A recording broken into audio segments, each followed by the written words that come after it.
Hey everybody, it's Beth. Today I'm using this mason jar and napkin from Dollar Tree. I started by painting the mason jar along with the stand with Plaster chalk paint, and that's by Waverly.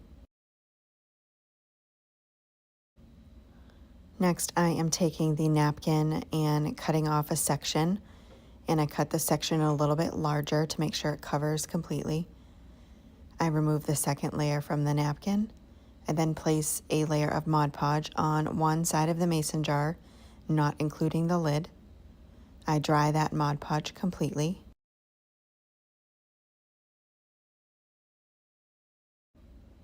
I then place down the napkin and then cut away the section that was covering the lid.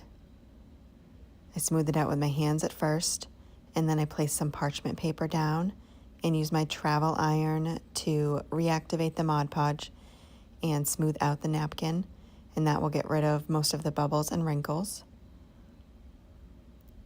And then sand off the excess napkin using a nail file to get into those small spaces. I then add a layer of Mod Podge on top of the napkin, using my heating tool again to dry that. And I did end up getting a couple little bubbles, so I just put the parchment paper back on and used my heating tool to heat that back up and smooth it out. And then take this hop word that I got from Hobby Lobby and paint that with Barley pink chalk paint, and that is by Folkart. I paint the front and the sides of that.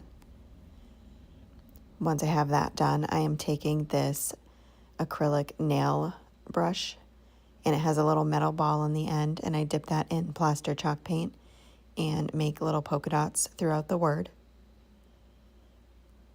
Next, I'm taking this white raffia, which I get from Amazon.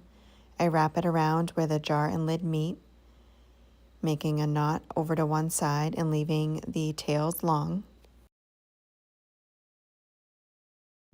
And then take the same raffia and wrap it around my fingers, and I wrapped it around about 8 or 9 times.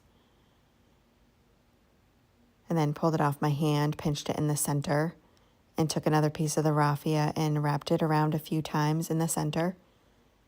And then used that raffia and knotted it a couple times, and then cut off those excess pieces. I then just spread apart the loops and fluffed them out, and then hot glued that into place.